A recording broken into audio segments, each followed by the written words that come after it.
তো WhatsApp guys, কেমন আছেন সবাই? আশা করি সবাই খুব ভালো আছেন। আজকের এই ভিডিওতে জানবো কি পুলিশ ক্লিয়ারেন্সের বিষয় মালাগুলা, বুঝছেন ভাইয়া? পুলিশ ক্লিয়ারেন্সের বিষয় মালা হচ্ছে, 1 নাম্বার হলো অ্যাপ্লাই টু সাবমিট, মানে জিনিসটাকে সাবমিট করছেন 1 নাম্বার।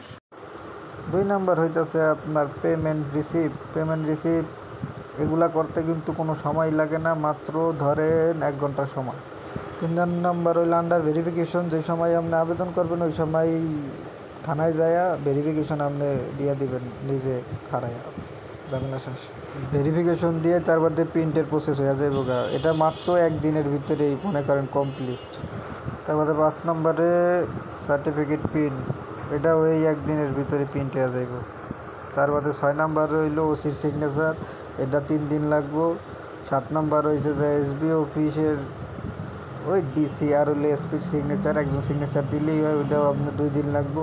তারপর হয়েছে মোফা ভেরিফিকেশন, এই মোফা যাইও কালা, ওইটা হইলো মিনিস্ট্রি অফিসের থেকে আপনার নামে মামলা টামলা আছে কিনা ওইটা একেবারে সার্চ করছে মাইরিয়া। এরপর 9 নাম্বারে আইব ডেলিভারি রেডি। ঠিক আছে, রেডি হয়ে গেলেই ঝামেলা শেষ।